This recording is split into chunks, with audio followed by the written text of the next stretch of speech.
नमस्कार दोस्तों, कैसे हैं आप लोग। 10 जनवरी 2022 की daily the Hindu editorial discussion में आपका स्वागत है। देखते हैं कौन कौन से इंपॉर्टेंट आर्टिकल्स आज डिस्कस करेंगे। एक आर्टिकल तो best mask to ward off Omicron, तो मास्क के बारे में यहाँ पे बात की गई। फिर से कोविड-19 फैल रहा है तो मास्क के बारे में बातचीत इंपॉर्टेंट हो जाती है, तो ऑब्वियस सी बात है इस आर्टिकल को हम लोग यहाँ पे डिस्कस करेंगे। थोड़े बहुत जो मेन इंपॉर्टेंट पॉइंट्स है वही बताऊंगा मैं आपको।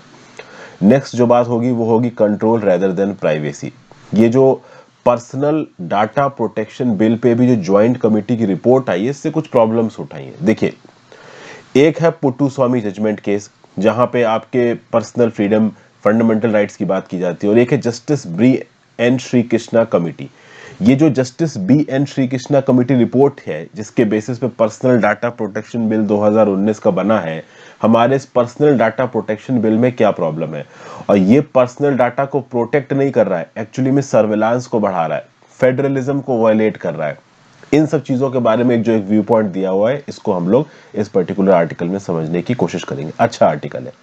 फिर who should be the chancellor. पूरे देश में बहुत सारे स्टेट्स में, खासकर उन स्टेट्स में जो कि बीजेपी रूल नहीं है, बीजेपी के अपोजिशन में है, वहां पे गवर्नर के बीच में और इलेक्टेड स्टेट गवर्नमेंट के बीच में काफी बवाल चल रहा है। और ये बवाल चल रहा है राज्य की यूनिवर्सिटीज के वाइस चांसलर्स के अपॉइंटमेंट को लेके। आपको पता होना चाहिए कि किसी भी राज्य में अगर कोई सरकारी यूनिवर्सिटी है तो by default ex officio capacity में उसका चांसलर उस राज्य का गवर्नर होता है, लेकिन गवर्नर उसका डे टू डे एडमिनिस्ट्रेशन नहीं चलाता है। डे टू डे एडमिनिस्ट्रेशन चलाता है वाइस चांसलर, और वाइस चांसलर को अपॉइंट करता है गवर्नर। अब बहुत सारे राज्य ऐसे हैं जो कि चाहते हैं कि गवर्नर अपॉइंट ना करे, राज्य का चीफ मिनिस्टर या कोई और पर्टिकुलर सरकारी अपॉइंटेड ऑफिशियल अपॉइंट करे वाइस चांसलर, क्योंकि गवर्नर के वाइस चांसलर अपॉइंट करने में थोड़ी पॉलिटिक्स हो रही है।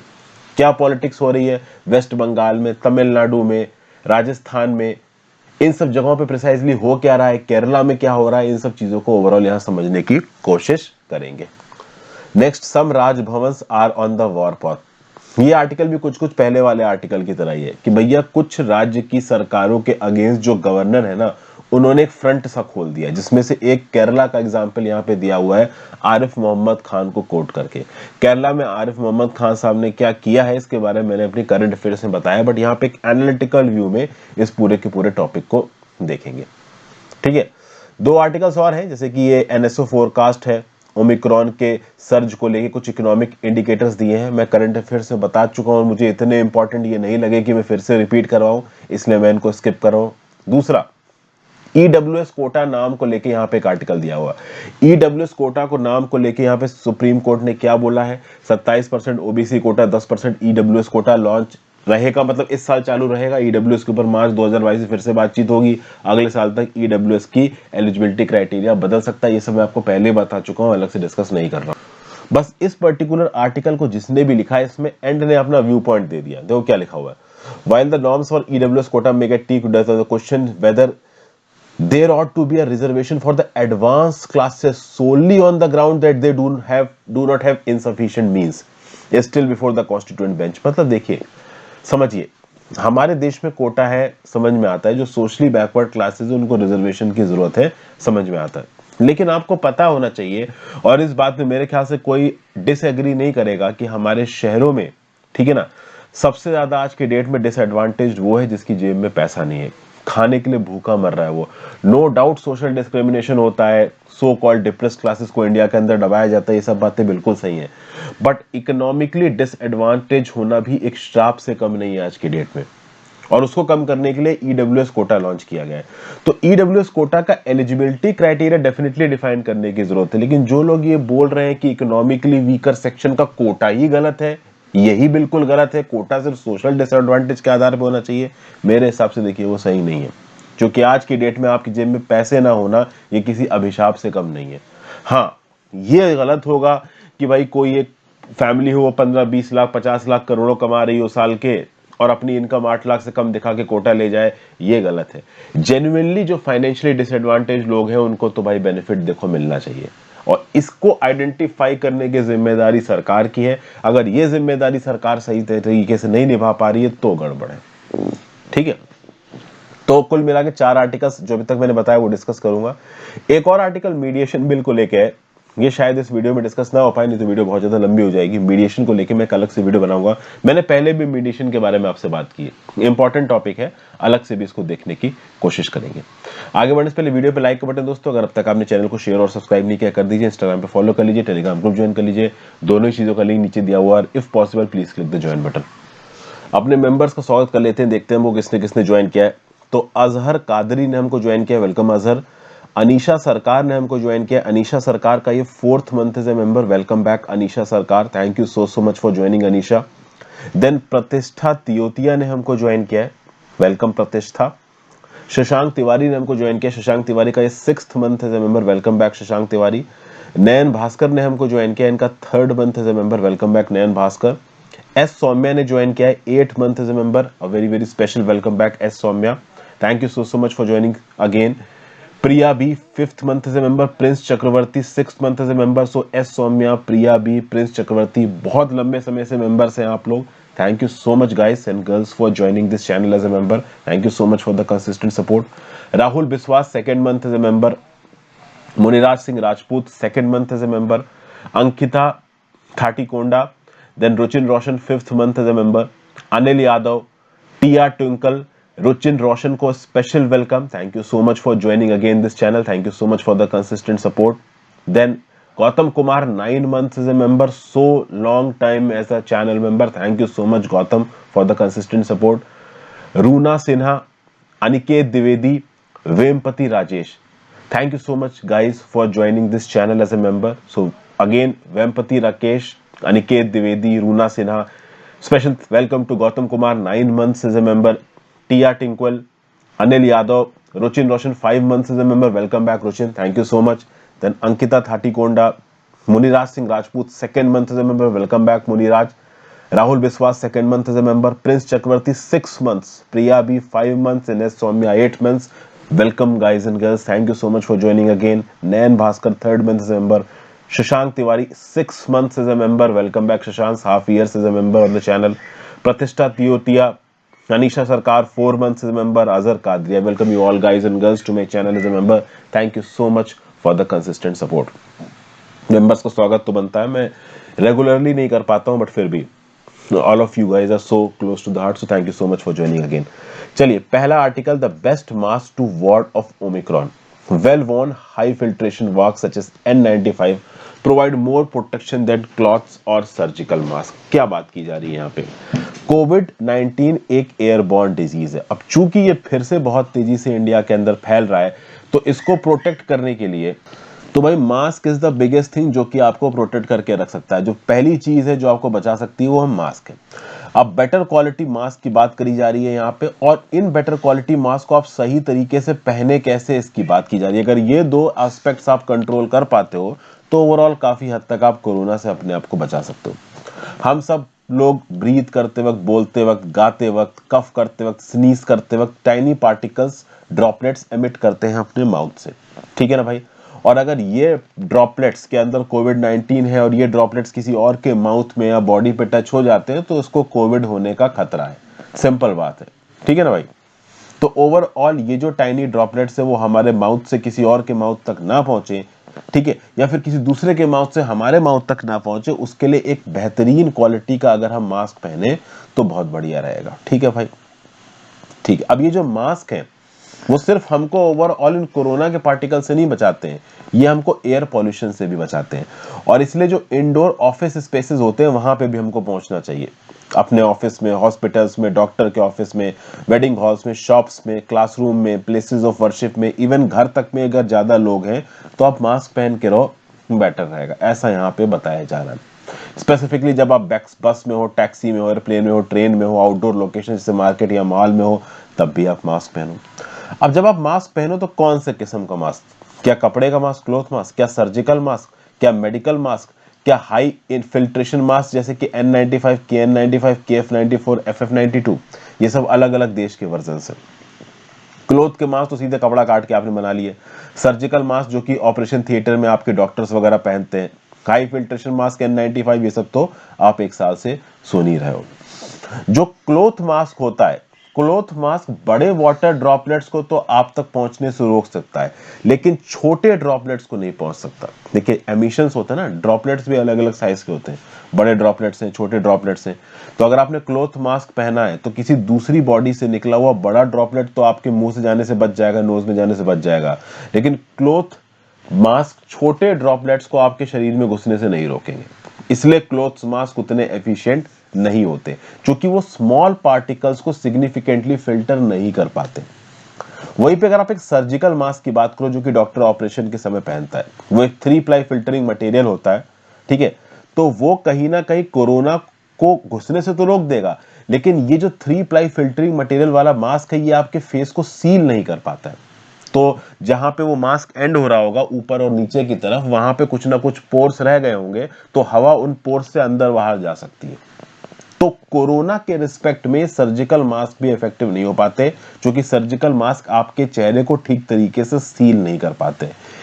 तो या तो आप ये कर सकते हो कि एक सर्जिकल मास्क के ऊपर आप एक क्लॉथ मास्क पहन लो, कुछ इस प्रकार से कि सर्जिकल मास्क आपको कोविड से बचा ले और क्लॉथ मास्क आपके सर्जिकल मास्क के जो अनसील्ड एजेस हैं उनको बंद कर दे। तो क्लॉथ मास्क को आप सर्जिकल मास्क के ऊपर कुछ इस प्रकार से पहनो कि सर्जिकल मास्क के जो एजेस हैं जहां से हवा अंदर बाहर जा सकती है वो प्रॉपर तरीके से सील हो जाए, तो इफेक्टिव मास्क बन जाएगा। या फिर आप एक काम करो कि आप प्रॉपर अमेरिकन N95 स्टैंडर्ड के मास्क पहनो, या यूरोपियन FFP2 स्टैंडर्ड के पहनो, या चाइनीज KN95 पहनो, या फिर कोरियन KF94 पहनो, ठीक है ना। तो अगर ये मास्क आप पहनते हो तो 95% या 94% ऑफ द जो पार्टिकल्स हैं वो फिल्टर हो जाते हैं मास्क के थ्रू। तो ऑब्वियस सी बात है आपके नाक के अंदर जो हवा पहुंचेगी या आपकी नाक से जो हवा बाहर निकलेगी उसको प्रॉपर तरीके से फिल्टर कर देगा, कोविड-19 आपको नहीं होगा, ठीक है। फिर आगे यहाँ पे कुछ और बातें बताई जानी है। जिन मास्क के आगे वॉल्व टाइप के लगे होते हैं वो मत पहनो, क्योंकि जो वॉल्व वाले जो मास्क होते हैं उनमें प्रॉब्लम ये होती है कि मान लो कोई कोरोना इन्फेक्टेड पर्सन ने वो वॉल्व वाला मास्क पहन रखा है, तो वो जब खांसेगा ना तो उसका जो कोरोना का पार्टिकल है वो प्रॉपर तरीके से फिल्टर नहीं होगा, वो अंदर ही रह जाएगा। तो इसलिए वॉल्स वाले मास्क भी प्रॉपर तरीके से सही नहीं होते हैं, ठीक है।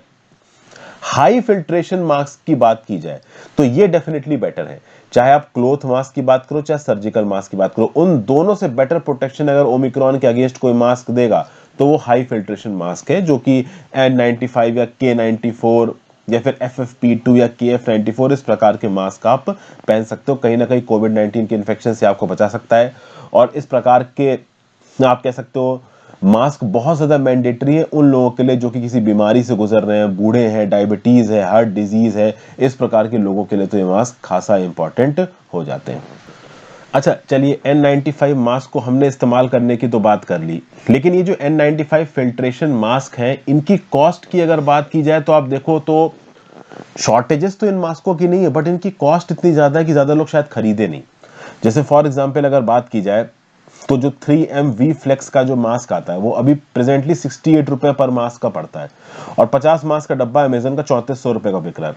मैं खुद जो N95 मास्क इस्तेमाल करता हूँ, जब शुरुआत में मैं उसको खरीदा था तो 60 रुपए का मिलता था, फिर वो 50 रुपए का हुआ, आज की डेट में वो 30 रुपए का मिल रहा है N95 मास्क, ठीक है ना।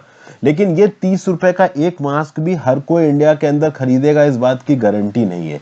तो ऑथर यहाँ पे ये बोलने की कोशिश कर रहा है कि आपको जो ये मास्क है ना N95 मास्क, इनको और ज्यादा अफोर्डेबल बनाना पड़ेगा, या फिर आप लोगों को प्रॉपर गाइडेंस दो कि ठीक है भाई, अगर आप एक एयर फिल्ट्रेशन N95 जैसा मास्क नहीं खरीद रहे हो तो आप एक काम करो, आप डबल मास्किंग करो।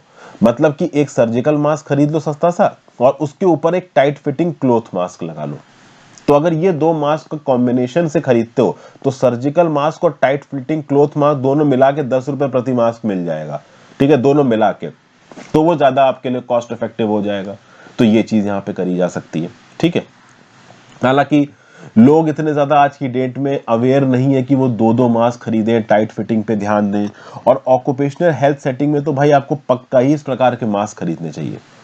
प्लस टाइट फिटिंग मास्क के लिए क्या होता है ना कि जो कान के ऊपर से रबड़ बैंड, जैसे फॉर एग्जांपल दो प्रकार के मास्क देखे होंगे, एक मास्क के जो स्ट्रिंग्स होते हैं दोनों साइड के, वो कान में फंसते हैं, या फिर बड़ी बड़ी डंडियां होती हैं जो आपके सर के पीछे से घूम के आती है। जो सर के पीछे से घूम के आने वाली डंडियां हैं वो प्रॉपर तरीके से मास्क को आपके मुंह के ऊपर और नाक के ऊपर सेट कर देंगी। तो एक स्ट्रिंग आप सर के पीछे से कानों के ऊपर से लेके आ सकते हो, दूसरी स्ट्रिंग सर के पीछे से कानों के नीचे से गर्दन से लेके आ सकते हो। तो मास्क आपके मुंह पर से प्रॉपर तरीके से बंध जाएगा। और इतनी चीजें, मतलब इतने टाइट तरीके से मास्क अगर आप उस स्ट्रिंग को कान के ऊपर बांधते हो नहीं बन सकता जब तक कान पे प्रेशर ना पड़े। और आपको पता होगा कि बहुत सारे लोग मास्क इसलिए नहीं पहनते क्योंकि उनके कान पे प्रेशर पड़ता है।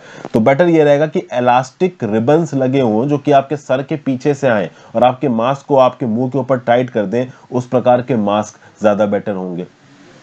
तो ये बात यहाँ पे ओवरऑल बताई जा रही। मास्क की इंफॉर्मेशन को लेके कुछ इंपॉर्टेंट चीजें हैं, और वही बात की बातें कि भाई देखो मास्क ऐसा नहीं है कि सिर्फ कोविड-19 से बचाते हैं, आपको पर्टिकुलर मैटर से बचाते हैं, किसी कंस्ट्रक्शन साइट पे आपके मुंह के अंदर डस्ट ना चली जाए इससे बचाते हैं। जापान में तो आप देखोगे कि कोविड-19 से पहले ही मास्क पहनने का कल्चर है, साउथ कोरिया में मास्क पहनने का कल्चर है। तो इस प्रकार का मास्किंग कल्चर इंडिया के अंदर भी होना चाहिए। कल की डेट में कोविड-19 खत्म हो जाता तो भी हमें मास्क पहनने की आजादी होनी चाहिए और अवेयरनेस होनी चाहिए ताकि हम अपने आप को पॉल्यूशन और बाकी प्रॉब्लम से बचा सकें।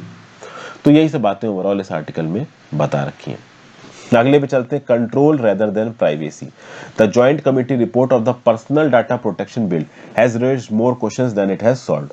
देखिए, अगर पर्सनल डाटा ऑफ सिटीजंस की बात की जाए तो आज की डेट में पर्सनल डाटा ऑफ सिटीजंस को दो जगहों से खतरा आप कह सकते हो।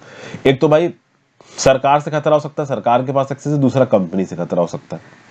यहाँ पे दो जजमेंट्स की बात की जा रही है, एक तो पुट्टुस्वामी जजमेंट की, दूसरा justice BN Shri Krishna committee report की बात की जा रही है। इसी justice BN Shri Krishna committee report के आधार पर पर्सनल डाटा प्रोटेक्शन बिल 2019 का आया है। ठीक है, अब समझने की कोशिश करते हैं। ये जो पर्सनल डाटा प्रोटेक्शन बिल है, ऑथर बोल रहा है कि अगर इस प्रकार का डाटा प्रोटेक्शन बिल आता है तो एक सर्विलांस स्टेट बन जाएगा इंडिया के अंदर। इंडिया के अंदर प्रॉपरली सिटीजंस की प्राइवेसी पे ध्यान नहीं दिया जाएगा, सिटीजंस के ऊपर सर्विलांस कैसे रखना है इस बात पे ध्यान दिया जाएगा। अगर आप इंडिया की बात करो, ठीक है, तो हमारे संविधान के अंदर फंडामेंटल राइट्स को इन्फोर्स किया जाता है। ये फंडामेंटल राइट स्टेट के अगेंस्ट अवेलेबल है, ठीक है ना। प्राइवेट बॉडी से ज्यादा ये फंडामेंटल राइट स्टेट, मतलब सरकारी एक्शन के अगेंस्ट होते हैं ये फंडामेंटल राइट। और Puttaswamy judgment of the supreme court ने साफ साफ बोला है कि right to privacy is a fundamental right. तो आपकी प्राइवेसी सिक्योर रहे, ये आपका फंडामेंटल राइट है। तो भाई अब सीधी सी बात है, अगर डाटा के आधार पर आपकी प्राइवेसी वायलेट हो रही है तो पुट्टुस्वामी जजमेंट के अगेंस्ट जा रही है बात। लेकिन प्रॉब्लम यह है कि जो पर्सनल डाटा प्रोटेक्शन बिल आया है, पीडीपी बिल 2019, उसने पूरी की पूरी पर्सनल डाटा प्रोटेक्शन फ्रीडम को दो भागों में बांट दिया है। एक है गवर्नमेंट, दूसरा है प्राइवेट। और कहीं ना कहीं ये बिल कुछ इस प्रकार का दिखा रहा है कि आपकी प्राइवेसी प्राइवेट प्लेयर से तो बचाई जाएगी, लेकिन सरकार को पूरी आजादी है कि वो आपकी प्राइवेसी के अंदर घुस सकता है। देखिए, ये मेरे शब्द नहीं है, ये इस आर्टिकल में लिखा हुआ है, अगर आप आर्टिकल ध्यान से पढ़ोगे तो।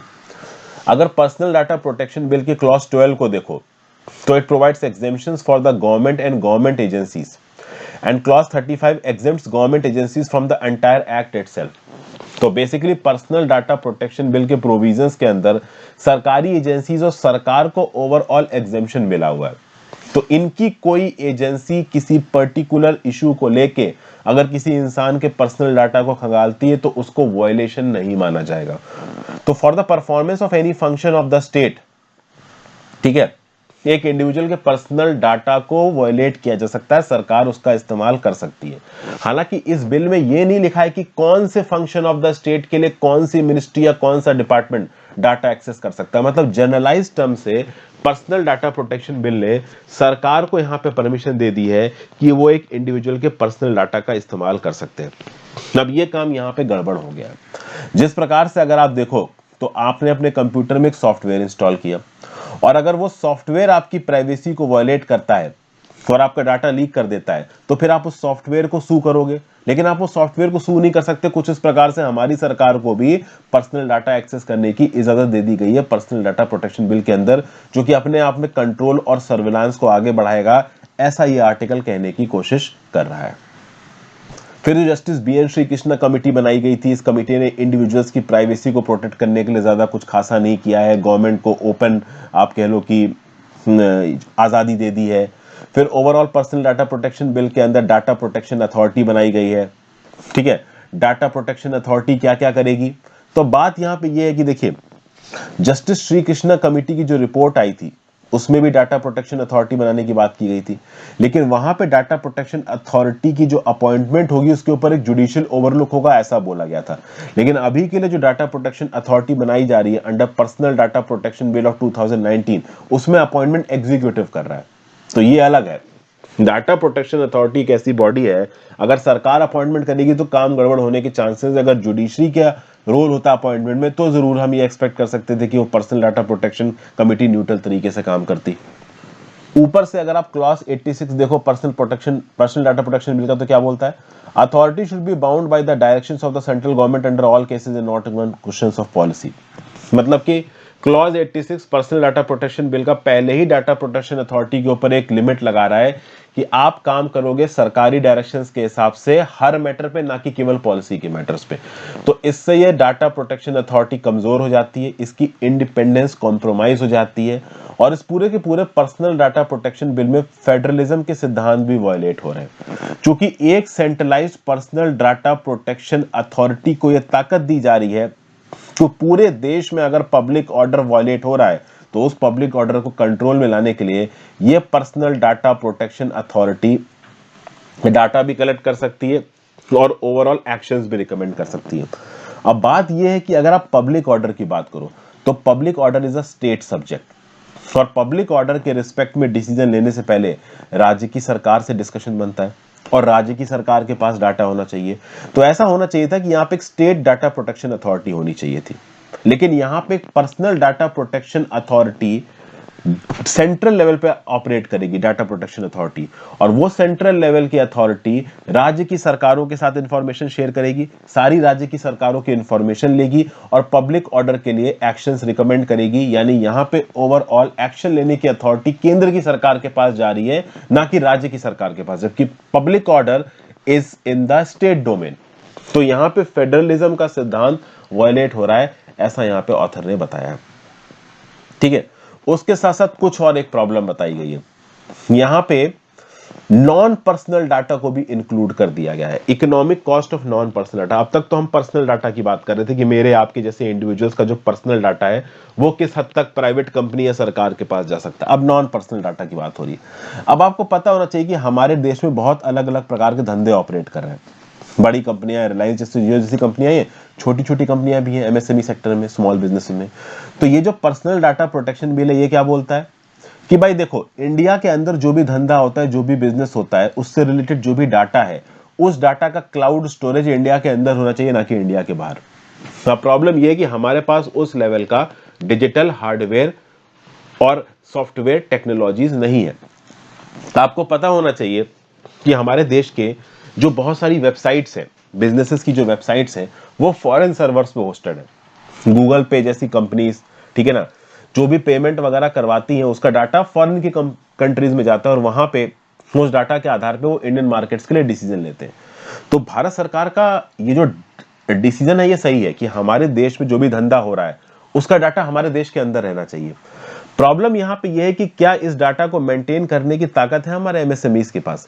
हमारे एमएसएमईज अभी क्या करते हैं कि गोडैटी या होस्टगेटर जैसे प्लेटफॉर्म से एक सस्ती सी वेबसाइट खोल लेते हैं 200-300 रुपए प्रति महीने की कॉस्ट पे, साल का 2000 का पेमेंट कर दिया, वेबसाइट खुल गई। मैं क्यों जानता हूं, क्योंकि कुछ दिन पहले मैंने भी अपनी वेबसाइट खोलने की कोशिश की थी। अब आज की डेट में अगर तुम छोटे से एमएसएमई सेक्टर को बोल दो कि तुम जितना भी धंधा कर रहे हो उससे रिलेटेड जो भी वेबसाइट का काम है उसका सर्वर इंडिया के अंदर होना चाहिए, तो अभी इंडियन सर्वर से खरीदने जाएगा तो महंगा पड़ेगा, खुद की उसके पास इतनी कैपेबिलिटी है नहीं कि खुद का सर्वर बना ले। तो ओवरऑल नॉन पर्सनल डाटा को इस बिल के एम्बिट में जोड़ के हमारे छोटे मोटे बिजनेसेस के लिए धंधा करना मुश्किल कर दिया है इस बिल ने, और इससे हमारी इकोनॉमी 0.7% से 1.7% कम हो सकती है। और इस प्रकार से डाटा लोकलाइजेशन की पॉलिसीज को इंप्लीमेंट करके आसपास की छोटी मोटी जो कंट्री है जैसे कि नेपाल, बांग्लादेश, श्रीलंका, इनको भी हम यही मैसेज दे रहे हैं कि ये भी डाटा लोकलाइजेशन करें। तो ये यहाँ पे सही नहीं है। ये कुछ कमियां बताई गई हैं हमारी पर्सनल डाटा प्रोटेक्शन बिल में। ठीक है भाई, और 2 आर्टिकल्स यहाँ पे और डिस्कस करेंगे, who should be the chancellor, और इसी के पैरेलल एक आर्टिकल है some Raj Bhavans are on the war path. Actually में ये गवर्नर और स्टेट और यूनिवर्सिटी में अपॉइंटमेंट वाला इशू है। पहले some Raj Bhavan on the war path, इस वाले आर्टिकल के बारे में एक बेसिक जानकारी देता हूँ। रिसेंटली कुछ मीडिया रिपोर्ट्स निकल के आई थी कि भैया कुछ राज्य की सरकार और उनके गवर्नर के बीच में कन्फ्रंटेशन हो रहा है, और ये न्यूज निकल के आई थी महाराष्ट्र से और केरला से। ठीक है, महाराष्ट्र में क्या हुआ कि महाराष्ट्र में जो महाराष्ट्र की स्टेट लेजिस्लेटिव असेंबली है उसके स्पीकर का टेन्योर खत्म हो रहा था, तो उनको नया स्पीकर नियुक्त करना था। तो नया स्पीकर नियुक्त करने के लिए उन्होंने एक डेट प्रपोज की, और उस डेट पे इलेक्शन होना था। और उस इलेक्शन की डेट को फिक्स करने के लिए जब प्रपोजल गवर्नर के पास गया तो गवर्नर ने अपनी एक्सेप्टेंस देने से मना कर दिया, और गवर्नर ने बोला कि नहीं भाई, इस डेट पे आप स्पीकर नहीं इलेक्ट कर सकते, और अभी महाराष्ट्र की असेंबली का कोई स्पीकर ही नहीं है। अब ये काम बिल्कुल गड़बड़ है भाई। देखिए, स्पीकर का इलेक्शन किसी एक स्टेट लेजिस्लेटिव असेंबली में, ये उस सरकार का काम है, और महाराष्ट्र के गवर्नर ने वही काम रोक दिया, ये ऑथर बोल रहा है यहाँ पे। दूसरा, केरला में क्या हुआ कि राज्य की सरकार ने कन्नूर यूनिवर्सिटी के वाइस चांसलर को रीअपॉइंट करवाया। पहले जो वाइस चांसलर था उसी को दोबारा रीअपॉइंट कर दिया गया। तो पहले तो केरला गवर्नर आरिफ मोहम्मद खान ने अपॉइंट कर दिया, बाद में केरला गवर्नर सबके सामने आके चिल्ला रहे हैं कि भाई मेरे को तो फोर्स किया जा रहा था, मैं तो इस वाइस चांसलर को अपॉइंट ही नहीं करना चाहता था, मुझे तो अब यूनिवर्सिटी का चांसलर ही नहीं बन रहा है, मेरे पे जबरदस्ती काम कराया जाता है, यहाँ पे सही तरीके से काम नहीं हो रहा केरला के अंदर। ये बोल दिया यहाँ पे किसने? आरिफ मोहम्मद खान साहब ने, जो कि केरला के गवर्नर है। अब इस बात को लेकर आरिफ मोहम्मद खान साहब को काफी क्रिटिसाइज किया गया है। चूंकि आप एक कॉन्स्टिट्यूशनल पोस्ट पे हो तो आप बिकरिंग नहीं कर सकते, आप चिल्ला नहीं सकते कि हाय राम मैंने ये क्या कर दिया। दूसरी बात, एक यूनिवर्सिटी के वाइस चांसलर को अपॉइंट करना जरूरी नहीं है। सरकार आप जिसको जो बोल रही है आपको, आप उसी को अपॉइंट करोगे। लीडर ऑफ द अपोजिशन अगर कोई नाम आपको रिकमेंड करता है, आप उसको भी अपॉइंट कर सकते हो। तो खासकर ये कुछ स्टेट्स में जो गवर्नर के साथ लड़ाई हो रही है, इसको लेके आप देखो तो गर्मा गर्मी सी बड़ी हुई है। और इस प्रकार की चीजें वेस्ट बंगाल में भी देखी जा चुकी हैं, इस प्रकार की चीजें पहले राजस्थान में भी देखी जा चुकी हैं। तो चीफ मिनिस्टर्स के बीच में और गवर्नर के बीच में लड़ाई होना कोई नई चीज नहीं है। जब से हमारा कॉन्स्टिट्यूशन चल रहा है तब से ये चीजें हमें देखने को मिल रही हैं। अब अगर हम थोड़ा बहुत पहले चले जाएं, आजादी से पहले वाले समय में चले जाएं, उस समय पे जो गवर्नर होता था ना एक राज्य का, वो ऑलमोस्ट एक राजा की तरह होता था, एक तानाशाह की तरह होता था। वो बस हिज मेजेस्टिक किंग को रिपोर्ट करता था, बाकी सब कुछ वो इंडिपेंडेंट तरीके से करता था। आज की डेट में ऐसा नहीं है। आज की डेट में जो हमारे गवर्नर हैं वो कॉन्स्टिट्यूशनल लिमिट्स में काम करते हैं।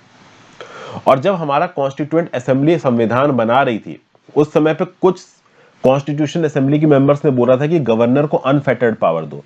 लेकिन जो हमारे बाबा साहब थे, बी आर अम्बेडकर साहब, इन्होंने बोला कि भाई देखिए, गवर्नर एक कॉन्स्टिट्यूशनल पोस्ट बन रहनी चाहिए, ठीक है ना, उसको एग्जीक्यूटिव पावर देना जरूरी है ओवरऑल, लेकिन ग्राउंड लेवल पे सारी पावर सरकार के पास रहनी चाहिए। नहीं तो एक नॉमिनेटेड पर्सन को अगर आप इलेक्टेड पर्सन से ज्यादा ताकत दे दोगे तो मतलब क्या, ठीक है। हाँ, कुछ डिस्क्रेशनरी पावर्स दी गई थी गवर्नर को, वो बहुत जरूरी था कि कुछ राज्य अपने आप को इंडिपेंडेंट बता के केंद्र की सरकार की बात को ना मान के अपने हिसाब से कुछ भी खिचड़ी पकाने लगे राज्य के अंदर, तो उस टेंडेंसी को अरेस्ट करने के लिए गवर्नर को डिस्क्रेशनरी पावर जरूर दी गई थी कॉन्स्टिट्यूएंट असेंबली के द्वारा। बट इसका मतलब ये नहीं था कि गवर्नर ही सब कुछ करेगा। मेन पावर एक राज्य के अंदर राज्य की सरकार के पास ही होगी। ये बात क्लियर कट कॉन्स्टिट्यूएंट असेंबली में हमारे बाबा साहब ने बोली थी। अब हमारे गवर्नर को जो डिस्क्रेशनरी पावर दी गई है ना, they have been given under article 163 of the constitution. और ये आर्टिकल 163 आया कहां से? Section 50 of the government of India act 1935 से निकल के आया, ठीक है। तो समय समय पे गवर्नर ने इस डिस्क्रेशनरी पावर का गलत तरीके से हमारे डेमोक्रेटिक सेटअप में इस्तेमाल किया, और इसके बारे में केस सुप्रीम कोर्ट में भी पहुंचा। सुप्रीम कोर्ट ने कई बार अलग अलग केसेस में साफ साफ बोला, जैसे शमशेर सिंह केस 1974, नवम राबिया केस 2016 में साफ साफ गवर्नर ने बोला है कि governor will act only on the aid and advice of the council of ministers. कुछ ही ऐसे मैटर्स हैं जहां पे गवर्नर अपनी डिस्क्रेशनरी कैपेसिटी में काम करेगा, बाकी हर जगह पे वो काउंसिल ऑफ मिनिस्टर्स की एड एंड एडवाइस के हिसाब से काम करेगा। उसके बावजूद समय समय पे हमको देखने को मिलता है कि गवर्नर अपने हिसाब से कुछ भी करते हुए नजर आते हैं। यही चीज यहाँ पे देखिए दोबारा लिखी हुई है महाराष्ट्र वाले केस में, जो कि मैंने आपको पहले बताया था। जैसे कि रिसेंटली महाराष्ट्र के गवर्नर ने रिफ्यूज कर दिया कि स्पीकर का इलेक्शन आप इस डेट पे नहीं करवा सकते। देखा जाए तो कॉन्स्टिट्यूशनल गवर्नमेंट में महाराष्ट्र के गवर्नर के पास ये ताकत नहीं है। स्पीकर को चुनना under article 178 state legislative assembly का काम है, और इसमें महाराष्ट्र के गवर्नर को कुछ नहीं बोलना चाहिए था। अगर गवर्नर ने यहाँ पे कुछ बोला है तो ये गलत है। ये तो बस एक प्रेसिडेंट होता है कि पहले डेट डिसाइड की जाती है, फिर उसके अप्रूवल के लिए उसको गवर्नर के पास भेजा जाता है और ये समझा जाता है कि गवर्नर डिफॉल्ट मोड में अपनी परमिशन दे देगा। अब गवर्नर अगर अपनी यहाँ पे परमिशन रोक रहा है तो कोई प्रॉपर उसके लिए वजह होनी चाहिए, जो कि यहाँ पे नहीं थी। तो ऑथर यहाँ पे बोल रहा है कि अगर मान लीजिए किसी भी प्रकार से स्पीकर के इलेक्शन के रास्ते में गवर्नर खड़ा होता है, तो उस केस में उस स्टेट लेजिस्लेटिव असेंबली के पास एक ही ऑप्शन बचता है कि भाई गवर्नर के पास ये रोल ही ना रखा जाए कि वो डेट को एसेंट दे। मतलब यहाँ पे गवर्नर के रोल को ही बदल देने की यहाँ पे बात की जा रही है, ठीक है। और यही बात कुछ हद तक इस आर्टिकल में भी की जाएगी, जब हम यहाँ थोड़ी देर में आएंगे। तमिलनाडु के चीफ मिनिस्टर स्टालिन साहब क्या कर रहे हैं उसके रिस्पेक्ट से यहाँ पे कुछ बात की जाएगी, उस पर हम लोग अभी थोड़ी देर में आते हैं। केरला में बात की जाए तो केरला की सिचुएशन आपको पता ही है। कन्नूर यूनिवर्सिटी के जो इनकम्बेंट वाइस चांसलर थे, इनको रीअपॉइंट कर दिया पहले आरिफ मोहम्मद खान ने। रीअपॉइंट करने के बाद काफी बवाल उठा यहाँ पे, चूंकि गवर्नर होते हैं एक्स ऑफिशियो चांसलर, और चांसलर ही यहाँ पे वाइस चांसलर को अपॉइंट करता है, ठीक है। तो क्या वाइस चांसलर के अंदर को अपॉइंट करने के लिए प्रेशर में थे आरिफ मोहम्मद खान साहब? तो आरिफ मोहम्मद खान साहब का अभी ऑफिशियल स्टेटमेंट तो यही बोल रहा है कि वो प्रेशर में थे, वो बहुत गुस्सा है सरकार से, अब वो चांसलर नहीं रहना चाहते। अब देखिए, to be a chancellor of a university, of a state university, ये आपकी एक्स ऑफिशियो कैपेसिटी में, तो जब तक आप उस स्टेट के गवर्नर हो तब तक आपको भाई चांसलर तो रहना ही पड़ेगा यूनिवर्सिटीज का, अनटिल अनलेस वो राज्य की सरकार ही कोई नियम कानून ऐसा बना दे कि भाई चांसलर चीफ मिनिस्टर होगा, गवर्नर नहीं होगा, और फिर उस बिल को गवर्नर प्रेसिडेंट के पास असेंट के लिए भेज दे, प्रेसिडेंट उसको अप्रूवल दे दे, तो उस केस में उस स्टेट में चांसलर चीफ मिनिस्टर हो सकता है या गवर्नर के अलावा कोई दूसरा पर्सन हो सकता है। लेकिन यहां पे इस आर्टिकल में यही बताया जा रहा है कि भाई यहां पे ओवरऑल इंडिपेंडेंट कॉन्स्टिट्यूशनल पोस्ट की कैपेसिटी में काम कर रहे थे आरिफ मोहम्मद खान साहब, जो कि केरला के गवर्नर है। तो अगर उनको सरकारी आदमी कोई बोल रहा था, या even leader of the opposition बोल रहा था, या कोई दूसरा सिविल सोसाइटी का मेंबर बोल रहा था कि कन्नूर यूनिवर्सिटी का वाइस चांसलर इसे अपॉइंट करो, तो वो अपने हिसाब से बेस्ट पर्सन को अपॉइंट कर सकते थे। उन्होंने अपने हिसाब से बेस्ट पर्सन को अपॉइंट किया। अब वो चिल्ला रहे हैं कि नहीं भाई, मैंने गलत पर्सन को अपॉइंट कर दिया, राज्य सरकार मेरे ऊपर प्रेशर डाल रही थी। तो उनको इंडिपेंडेंट कैपेसिटी में काम करना चाहिए था, उनको प्रेशर के अंडर बकल डाउन नहीं करना चाहिए था। यही पोस्ट उनको करने के लिए बताती है, बट ऐसा उन्होंने नहीं किया, तो उसके लिए वो रिस्पॉन्सिबिलिटी किसी और के ऊपर नहीं डाल सकते, वो खुद इस केस में रिस्पॉन्सिबल है। यही सब बातें यहाँ पे ओवरऑल बताई जा रही है। तो बेसिकली गवर्नर के रोल पे यहाँ पे सवाल उठाया जा रहा है। गवर्नर अपने आप में कॉन्स्टिट्यूशनल अथॉरिटी है, ठीक है ना। गवर्नर को within the four walls of the constitution as a friend, philosopher and guide to the government काम करना है। लेकिन बहुत हद तक ये जो गवर्नर वाली पोस्ट है, पॉलिटिकल पर्पसेस के लिए इसका इस्तेमाल किया जाता है, और उसके कुछ साक्ष्य तमिलनाडु में भी देखे जाना है।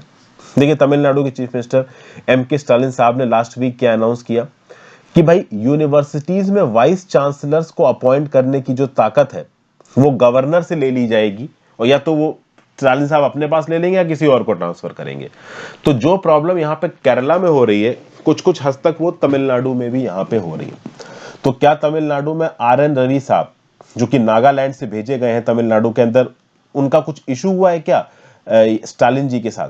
तो देखिए, ओपनली तो कोई खास इशू नहीं हुआ है, बट इंटरनली सबको पता है कि कहीं ना कहीं RN रवि साहब और तमिलनाडु की जो सरकार है उनके बीच में बन नहीं रही है, ठीक है।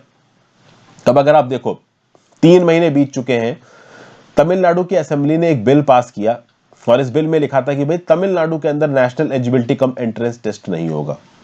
अब इस प्रकार का बिल नीट के एग्जाम को तमिलनाडु के अंदर एबॉलिश कर रहा है। तो इसको इंप्लीमेंट करने से पहले ऑब्वियस सी बात है, प्रेसिडेंट का अप्रूवल लगेगा। तो प्रेसिडेंट के अप्रूवल के लिए गवर्नर साहब को यह बिल फॉरवर्ड करना चाहिए प्रेसिडेंट को, लेकिन RN रवि साहब बिल दबा के बैठे, वो फॉरवर्ड नहीं कर रहे। मिस्टर स्टालिन पहले भी कंप्लेन कर चुके हैं कि आप इस बिल को गवर्नर के पास भेजो, लेकिन तब भी गवर्नर आगे इस बिल को नहीं भेज रहे हैं। तो कुल मिला के यहाँ पे ओवरऑल क्या दिख रहा है, तमिलनाडु के अंदर एक टर्फ सा बनता नजर आ रहा है, एक स्ट्राइप सी बनती नजर आ रही, किसके किसके बीच में, गवर्नर के बीच में और तमिलनाडु के चीफ मिनिस्टर्स के बीच में, ठीक है। और इस प्रकार का बिल महाराष्ट्र में भी पास कराने की कोशिश की गई थी। दिसंबर में महाराष्ट्र लेजिस्लेचर ने एक बिल अडॉप्ट किया था कि भाई गवर्नर का कोई रोल नहीं होगा वाइस चांसलर्स को अपॉइंट करने में स्टेट यूनिवर्सिटीज में। वेस्ट बंगाल में भी इस समय पे एक ऐसा ही बिल आया था कि भाई चीफ मिनिस्टर को चांसलर बना दो, सारी स्टेट की यूनिवर्सिटीज का गवर्नर चांसलर नहीं रहेगा। तो केरला में जो मैटर उठा है वो पहले ही बंगाल, महाराष्ट्र, तमिलनाडु में ऑलरेडी उठ चुका है। बेसिकली सिंपल सी बात ये है, गवर्नर जिस कैपेसिटी में काम करता है उसमें इतने पॉलिटिकल कंसीडरेशंस होते हैं कि ओवरऑल कभी कभी गवर्नर की रूलिंग पॉलिटिकल पार्टी से नहीं बनेगी, यह बात बिल्कुल तय है।